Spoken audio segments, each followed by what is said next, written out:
আমরা যখন কেডিপিতে বই পাবলিশ করব তখন একটা নামের আন্ডারে মূলত বইটা পাবলিশ করতে হবে, যেটাকে আমরা অথর নেম বলে থাকি। এটাকে পেন নেম বলা হয়, এটাকেই ব্র্যান্ড নেম বলা হয়।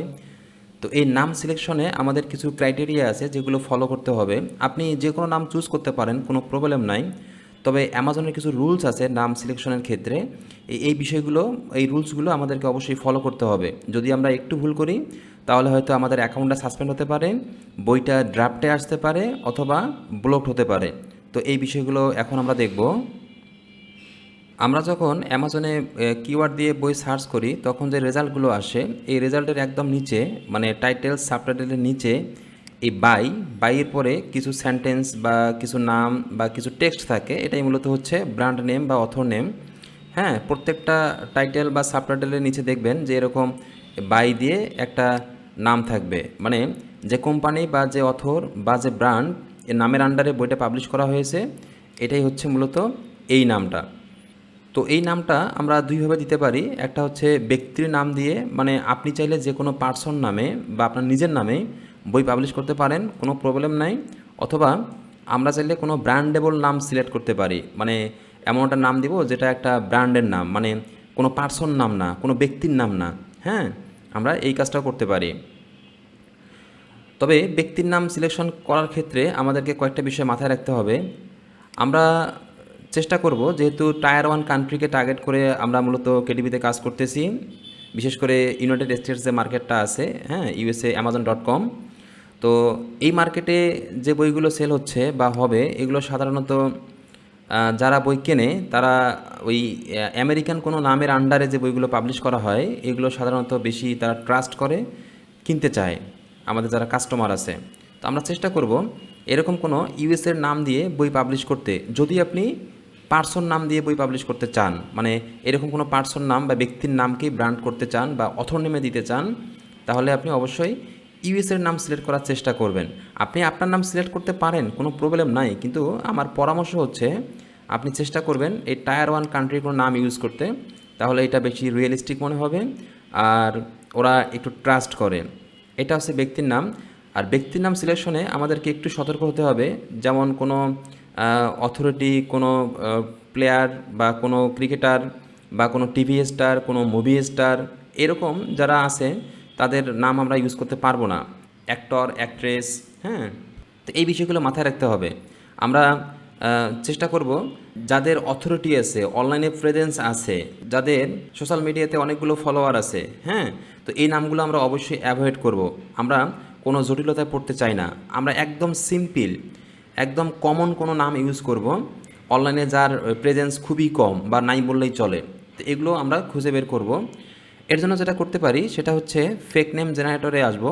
আসার পরে এখানে তিনটা ফিল্টার করা আছে। জেন্ডার হচ্ছে র্যান্ডম, নাম সেট আমেরিকান, আমরা আমেরিকান নাম নিতে চাই। তারপরে হচ্ছে ইউনাইটেড স্টেটস, হ্যাঁ, জেনারেটে ক্লিক করি, তাহলে এইখানে একটা করে নাম দেখাবে। যতবার ক্লিক করব ততবার এখানে নাম দেখাবে। এই যে নামটা আছে এটা হচ্ছে একজন ব্যক্তির নাম। হ্যাঁ, এখন এই নামটা আমরা কিন্তু সিলেক্ট করতে পারি, তবে আমরা জানি না যে অ্যাকচুয়ালি এই নামটা কোনো অথরিটি পার্সোনাল কি না। যদি অথরিটি কোনো পার্সোনাল হয়ে থাকে তাহলে কিন্তু আমরা এই নামটা অ্যাভয়েড করব। বুঝবো কিভাবে যে আসলে এই যে নামটা এখানে আছে সে ইনফ্লুয়েন্সার কিনা বা কোনো ক্রিকেটার কিনা, কোনো টিভি স্টার, মুভি স্টার, কোনো অ্যাক্টর কিনা, এটা আসলে বোঝার বুদ্ধি হচ্ছে কপি করবেন নামটা। কপি করার পরে আমরা গুগলে যাব। গুগলে যাওয়ার পরে জাস্ট সার্চ করব ওই নামটা দিয়ে। সার্চ করার পরে দেখব যে কোনো তথ্য আসে কি না। যদি এক্স্যাক্ট ওই নামে জেরি বি গ্রিন, হ্যাঁ, এই নামে যদি অনেকগুলো তথ্য আসে তাহলে আমরা ধরে নিব যে আসলে এটা কোনো অথরিটি পারসন, আমরা এটা ইউজ করব না।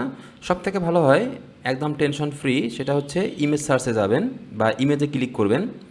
ইমেজে ক্লিক করার পর যদি দেখেন যে সেম, মানে এই নামে সেম ব্যক্তির অনেকগুলো ইমেজ, তাহলে অবশ্যই এটা বাদ দিবেন।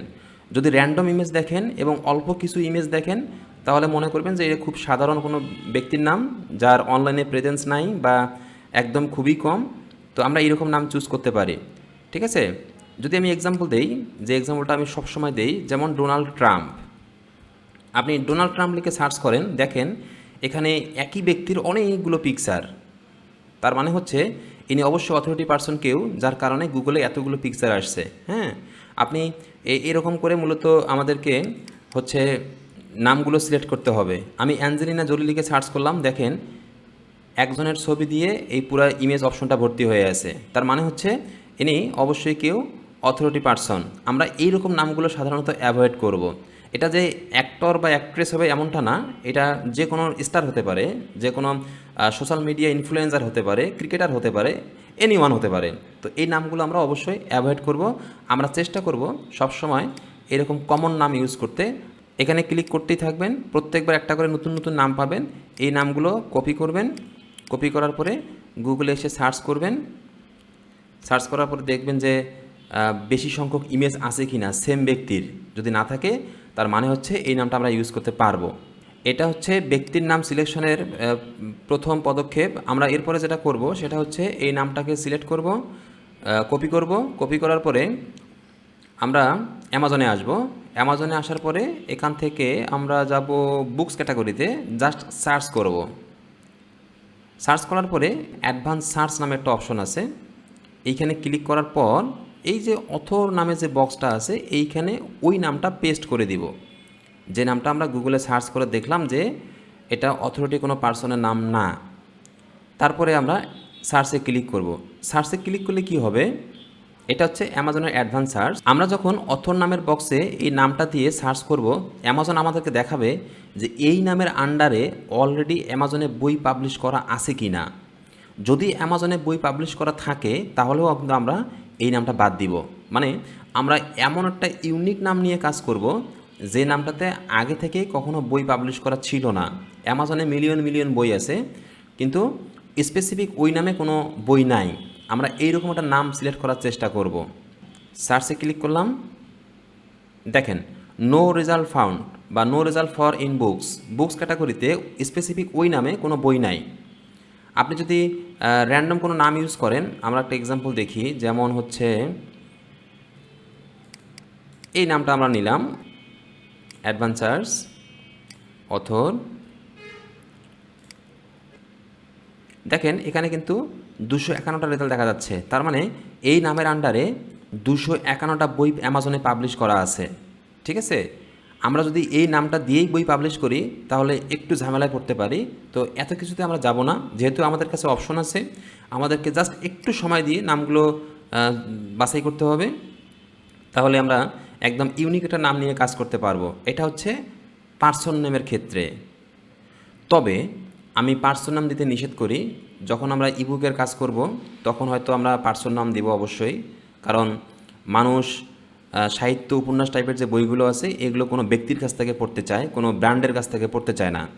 আর লো কন্টেন্টের যে বইগুলো পাবলিশ করব, diary, planner, journal, notebook, logbook, এগুলো যে কোনো ব্র্যান্ডের আন্ডারে হতে পারে। যেমন বাংলাদেশে পাঞ্জেরি পাবলিকেশন, এর আন্ডারে অনেকগুলো নোটবুক, জার্নাল, প্ল্যানার হতে পারে, কোনো প্রবলেম নাই।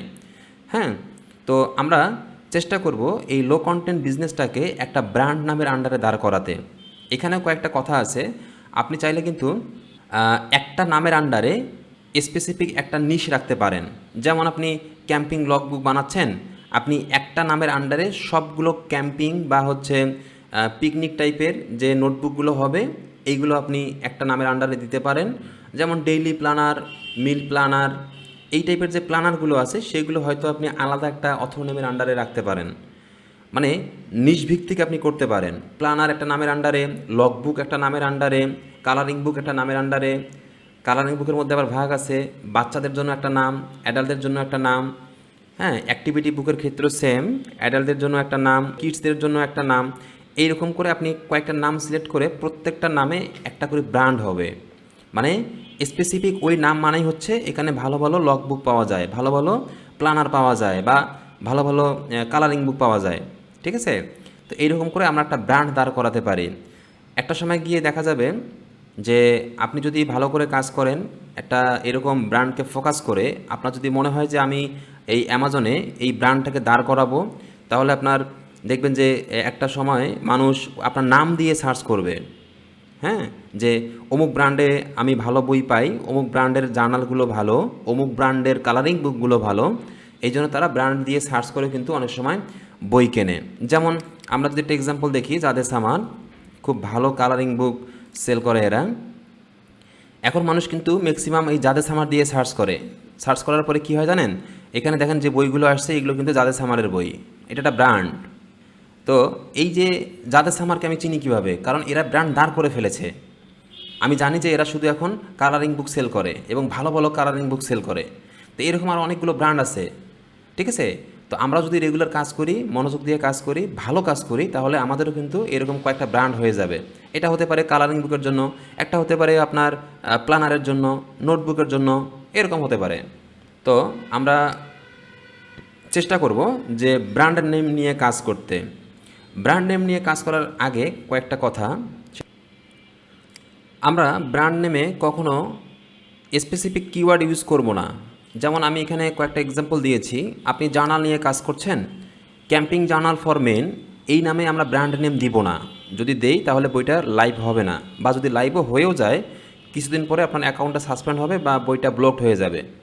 অ্যামাজন নিশ্চিত করে দিয়েছে যে স্পেসিফিক কিওয়ার্ড সার্চ টার্ম আমরা কিন্তু ব্র্যান্ড নেমে রাখতে পারবো না। Camping journal for kids, camping journal for women, camping journal for men, এরকম কিন্তু করে আমরা কিওয়ার্ড ব্র্যান্ড নেমে দিতে পারবো না। আজ থেকে 3-4 বছর আগে এই কাজটা করা যেত, এখন যায় না, অ্যামাজন এটা আপডেট করেছে। Same journal, journals, planner, planners, notebook, notebooks, এই যে ওয়ার্ডগুলো আছে এইগুলো আমরা অ্যাভয়েড করব। আপনি যদি এখনও দেখেন কেডিপিতে বা অ্যামাজনে অনেকেই কিন্তু এই ওয়ার্ডগুলো দিয়ে বই পাবলিশ করতেছে, বই লাইভ হয়েছে এবং সেলও কিন্তু হচ্ছে। আপনার মনে হতে পারে আমার করলে প্রবলেমটা কোথায়, না, আপনি এই কাজটা করবেন না। আজ না হোক কাল এই সমস্যা হবেই। তো আমরা এত রিস্কে যাব না। আগে এই ব্র্যান্ড নেমের মধ্যে কিওয়ার্ড দিলে বইটা র্যাঙ্কিংয়ে আসতো, র্যাঙ্কিংয়ে হেল্প করতো, এখন করে না। অ্যামাজন এই পুরো টার্মটাই আপডেট করে দিয়েছে, সো এটা নিয়ে টেনশন করার দরকার নাই। আমাদের যদি টাইটেল, সাবটাইটেল, 7 বক্স কিওয়ার্ড ভালো হয়, ইনশাল্লাহ এমনিতে র্যাঙ্ক আসবে এবং সেলও আসবে, অনেক সেল আসবে, ঠিক আছে। Colouring book, colouring book for kids, adult, men, women, এই টাইপের কিওয়ার্ড আমরা দিব না, অথবা kids colouring book, adult colouring book বা অ্যাডাল্ট কালারিং বুকস, এই টাইপের কোনো কিওয়ার্ড আমরা অথর নেমে দিব না, ঠিক আছে। এগুলো মনে রাখবেন, এটা ভালো করে দেখবেন। তাহলে দিব কি, আমরা 3টা ওয়ার্ড আছে কমন: প্রেস, পাবলিকেশন, পাবলিশিং। আমি সাধারণত এই 3টা দেওয়ার পরামর্শ দেই। এই 3টা আপনি যে কোনো একটা কমন ওয়ার্ডের সাথে অ্যাড করে দিতে পারেন, আপনার নামের সাথেও আপনি অ্যাড করে দিতে পারেন, অথবা যে কোনো একটা ওয়ার্ড আনকমন বা কমন যে কোনো ওয়ার্ডের সাথে আপনি এই নামটা, এই ওয়ার্ডটা অ্যাড করে দিতে পারেন। যেমন আমি দিয়েছি ইলান্স প্রেস, এটা একটা ব্র্যান্ড নেম হতে পারে। এই নামের আন্ডারে আপনি হয়তো বা 100 প্ল্যানার রাখতে পারেন। তারপরে আমি দিয়েছি ইলান্স পাবলিকেশন, এটা একটা হতে পারে। এর নামের আন্ডারে আপনি হয়তো বা 100 লগ বুক রাখতে পারেন বা কালারিং বুক রাখতে পারেন। তারপরে হচ্ছে পাবলিশিং, ইলান্স পাবলিশিং, মানে আমি বলতে যাচ্ছি এই 3টা ওয়ার্ড আপনি যদি যে কোনো ওয়ার্ডের শেষে অ্যাড করে দেন তাহলে কিন্তু এটা একটা ব্র্যান্ড নেম হয়ে গেল। এই যে ইলান্স যেটা আমি সিলেক্ট করেছি, এইখানে আপনি এরকম কোনো ব্র্যান্ডেবল নাম ইউজ করতে পারেন, অথবা আপনি আপনার নিজের নামও ইউজ করতে পারেন। হ্যাঁ, যেমন Jasim press, Jasim publishing, publication, Jasim publishing, এইভাবে আপনি দিতে পারেন। তো এখানে কোনো প্রবলেম হবে না। তবে যদি আপনি নাম বাদ দিয়ে অন্য কোনো ওয়ার্ড সিলেক্ট করেন, যেমন আমি এখানে ইলান সিলেক্ট করেছি, এই নামগুলো যদি সিলেক্ট করেন তাহলে অবশ্যই আপনাকে ট্রেডমার্ক চেক করতে হবে ইউএসপিটিওতে গিয়ে। যদি ওইখানে দেখেন যে স্পেসিফিক এই ওয়ার্ডে কোনো ট্রেডমার্ক করা আছে, তাহলে কিন্তু এটা আবার ইউজ করতে পারবেন না। Be careful. অথর নেমে ইনফ্যাক্ট আমরা কোনো জায়গাতেই কিন্তু ট্রেডমার্ক জাতীয় কোনো কিছু ইউজ করব না, যদি করেন অ্যাকাউন্ট কিন্তু সাসপেন্ড হয়ে যাবে। তো আমরা কি করব, এই অথর নেম সিলেক্ট করার সময় এই বিষয়গুলো মাথায় রাখবো, তাহলে ইনশাল্লাহ আমাদের প্রবলেম হবে না। অথর নেম সিলেক্ট করার পর আমরা একটা ইমেল ক্রিয়েট করব। যেমন আমি ধরেন যে এই নামটা ফাইনাল করেছি ইলান্স পাবলিশিং। এখন আমি এই নাম দিয়ে একটা ইমেল বা জিমেল বা যে কোনো কিছু ক্রিয়েট করতে পারেন আপনি। ইয়াহু হতে পারে, আউটলুক হতে পারে, জিমেল হতে পারে। হ্যাঁ, তো একটা ইমেল ক্রিয়েট করব, যেমন ইলান্স publishing@gmail.com। এটা একটা আমি ইমেল ক্রিয়েট করলাম। কেন করলাম এখন দেখব। আমরা যখন ইন্টেরিয়র তৈরি করেছিলাম, ইন্টেরিয়রের সেকেন্ড পেজে আমরা কপিরাইট টেক্সট দিয়েছিলাম যে এই পেজটা শুধুমাত্র কপিরাইট টেক্সট থাকবে। তো এইখানে কি কি ছিল, লোগো। এই যে আমরা ইলান্স পাবলিশিং সিলেক্ট করলাম, এর একটা লোগো তৈরি করব, যে লোগোটা আমরা এইখানে দিব। ইল্যান্স পাবলিশিং। আমি আপাতত এটাই দিলাম। আপনারা আপনাদের মতো করে যে কোনোটা লোগো সুন্দর করে তৈরি করে নেবেন আপনার ব্র্যান্ড নেম অনুযায়ী। তারপরে অথর নেম, আমি এই টেক্সটটা তো দিয়ে দিয়েছি এই ফাইলটা, আপনারা ওইখানে এই টেক্সটগুলো পাবেন বা নিজে টাইপ করে লিখে দেবেন, কোনো প্রবলেম নাই। এখানে দেখেন বাই অথর নেম যে বক্সটা জায়গাটুকু আছে, এইখানে আপনি আপনার এই সিলেক্ট করা অথর নেমটা দিয়ে দিবেন, তাহলে এই কাজটুকু আপনার শেষ হয়ে যাবে। আমি দিলাম ইল্যান্স পাবলিশিং, তারপরে অল রাইটস রিজার্ভ। এইখানে দেখেন for any inquiries or questions regarding our books please contact us at authorname@gmail.com। আপনি এখানে যে কোনো ইমেল দিতে পারেন, মানে ওই ব্র্যান্ড নেমের যে কোনো ইমেল দিতে পারেন। আমি আপনাদেরকে পরামর্শ দিব যে নামটা দিয়ে আপনি অ্যাকাউন্ট ব্র্যান্ড নেম সিলেক্ট করেছেন ওই নাম দিয়েই একটা জিমেল বা যে কোনো ইমেল ক্রিয়েট করবেন, করার পরে এইখানে দিয়ে দিবেন। এটা কেন দিব? যখন আপনার বইটা অনেক বেশি সেল হবে, কাস্টমার যদি আপনার সাথে কন্ট্যাক্ট করতে চায়, আপনার বইটা ভালো হয়েছে, আপনাকে থ্যাংক ইউ দিতে চায়, হ্যাঁ, সে তো রিভিউ বক্সে রিভিউ দেবেই, অ্যামাজনে যে রিভিউ সিস্টেম আছে ওখানে তো রিভিউ দিবেই। এরপরেও অনেক কাস্টমার আছে যারা ভালো কাস্টমার, যারা ইমেল করতে চায়।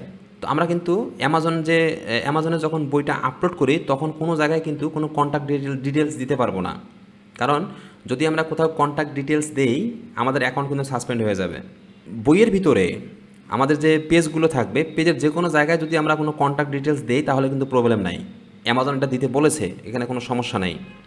তো আমরা সেকেন্ড পেজে যদি এরকম করে ইমেলটা দেই, অনেক কাস্টমার আছে এই ইমেলটাতে ইমেল করবে, আমাদের বইটা তার ভালো লেগেছে, সে আমাদেরকে ইমেল করছে। যখন আমাদেরকে ইমেল করছে তখন কিন্তু তার একটা পার্সোনাল ইমেল আমরা পেয়ে গেলাম। এর মানে হচ্ছে পরবর্তীতে যখন আমরা রিলেটেড কোনো বই পাবলিশ করব, আমরা কিন্তু ওই কাস্টমারকে ইমেল করতে পারবো, হে তুমি তো আমার আগের বইটা কিনেছিলা, সেটা তোমার পছন্দ হয়েছে, দেখো আজকে আমি নতুন একটা বই অ্যামাজনে পাবলিশ করলাম, এটা তোমার হয়তো আরও ভালো লাগতে পারে, আগেরটার থেকে বেশি ভালো লাগতে পারে, তুমি এই বইটা কিনতে পারো বা তোমার কলিগদেরকে বা যে কাউকে গিফট করতে পারো। যদি এইরকম করে ইমেল করে আপনি তাকে পাঠান, সে অবশ্যই বইটা কিনবে বা কাউকে ট্যাগ করবে, ঠিক আছে? তো এটা কিন্তু one type of email marketing, আমরা এরকম করেও কিন্তু ভালো সেল পেতে পারি। এটা বিশেষ করে হয় বাচ্চাদের বইয়ের ক্ষেত্রে। আপনি কিডসদের যখন বই বানান, যখন প্যারেন্টস ওই বইগুলো খুব পছন্দ করে, বাচ্চাটা খুব এনজয় করে, বাচ্চা হচ্ছে একটা ইমোশনের জায়গা, তখন ওই প্যারেন্টস কিন্তু মেইল করে, হে তোমার বইটা আমার বাচ্চা খুব উপভোগ করেছে, এনজয় করেছে, তোমাকে অসংখ্য ধন্যবাদ। তখন আপনি তাকে আবার ইমেল করবেন পরে যখন নতুন কোনো বই বানাবেন ওই সেম ক্যাটাগরিতে, হে তোমার বাচ্চা তো আগের বইটা আমার খুব পছন্দ করেছিল, দেখো আজকে আমি নতুন করে একটা বই পাবলিশ করেছি যেটা আগেরটা থেকে ভালো, তোমার বাচ্চা এটা আরও বেশি এনজয় করবে, তুমি এটা কিনতে পারো, বা তোমার আশেপাশে যাদের বাচ্চা আছে এইরকম তোমার মতো কিউট কিউট বাচ্চা আছে, তুমি তাদেরকে এটা গিফট করতে পারো। আপনি যখন এইরকম সুন্দর করে ইমেল লিখবেন তখন সে কিন্তু অবশ্যই আপনার বইটা কিনবে বা কাউকে ট্যাগ করবে বা গিফট করবে। তো এইরকম করে কিন্তু আমরা সেলগুলো বাড়াতে পারি। এগুলো সবাই ফলো করে না। আমরা যদি এই বিষয়গুলো একটু সিরিয়াসলি নেই তাহলে আমাদের বিজনেসটা আস্তে আস্তে গ্রো হবে, আস্তে আস্তে বড় হবে। তো এটাই ছিল মূলত ব্র্যান্ড নেম বা অথর নেম এবং এই ইমেল।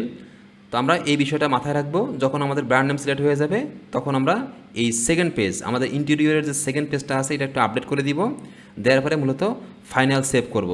এরপরে আমরা এই বইটা অ্যামাজনে আপলোড করতে পারবো।